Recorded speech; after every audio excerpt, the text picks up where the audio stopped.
শেখ আব্দুর রশিদকে শপথ নেওয়ার আগেই, যেহেতু পরশুদিন শপথ, তার আগেই তাকে বিদায় করা হল। একটা মজার ঘটনা আপনাদেরকে একটু দেখাই।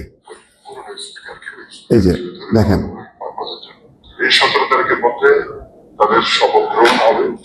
এখন যেটা প্রক্রিয়ার বিষয় সেটি হলো গেজেট নোটিফাইড হয়েছে, গেজেট নোটিফিকেশন হয়ে গেছে, আপনারা জানেন। জাতীয় সংসদের 297টা আসলে যারা নির্বাচিত হয়েছে তাদের নাম প্রকাশিত হয়েছে। আইন অনুযায়ী 3 দিন সময়ের মধ্যে তাদের শপথ গ্রহণ হয়। বেচারার নাম হচ্ছে শেখ আব্দুর রশিদ। তিনি দুপুরবেলায়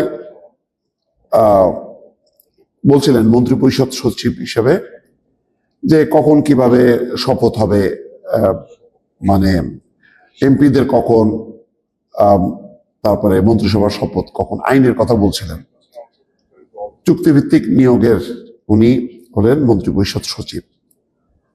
সন্ধ্যা হইতে না হইতে রাত একটু পরে, সন্ধ্যার পরই তার গদি উল্টে গেল। তিনি বাপ্তি এম সিরাজউদ্দিন মিয়াকে তার জায়গায় নিয়োগ দেওয়া হলো। উনিও চুক্তিভিত্তিক ছিলেন শেখ আব্দুর রশিদ। কারণ কি জানেন?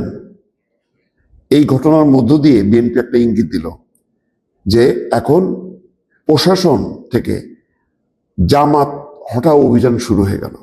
তার বিরুদ্ধে অভিযোগ যে তার বাড়ি সাতক্ষীরা, এবং সাতক্ষীরায় 4টা আসনেই নিরঙ্কুশভাবে 4টা আসনেই দখল জামাতের।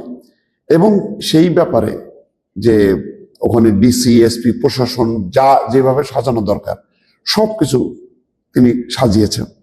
অন্তত একটা আসন হাবিব, তার আসনটা মানে বিএনপি পাবে বলে আশা করছিল, কিন্তু হয়নি প্রশাসনিক কারসাজি, কারণ ওইভাবেই সমস্ত কিছু সাজানো হয়েছে।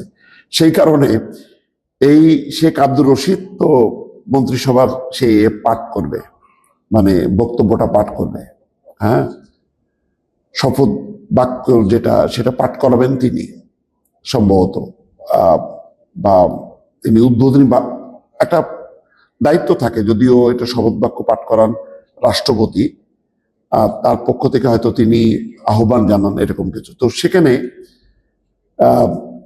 তারেক রহমানের ক্যাবিনেট তাকে দেখতে চায়নি। শুধু দেখতে চায়নি তা না, এই 17 মাসে বিএনপি সবচেয়ে বেকায়দায় ছিল। শিক্ষা, স্বাস্থ্য, প্রশাসন, পুলিশ, সমস্ত জায়গায় জামাত তার মতন করে সাজাইছে। এটা অভিযোগ তো জানেন, ডিসি অর্ধেকের বেশি জেলায় জামাত, এসপি সংখ্যা রীতিমতো তালিকায়ও অনেকে জানেন। সেটার অবসান হবার একটা ইঙ্গিত হলো শেখ আব্দুর রশিদকে শপথ নেওয়ার আগেই, যেহেতু পরশুদিন শপথ, তার আগেই তাকে বিদায় করা হলো। অথচ দেখেন আজকে দুপুরবেলায় তিনি এই যে বর্ণনা করছিলেন, হ্যাঁ, কিন্তু সন্ধ্যা হইতে না হইতেই চাকরি খতম। এম সিরাজ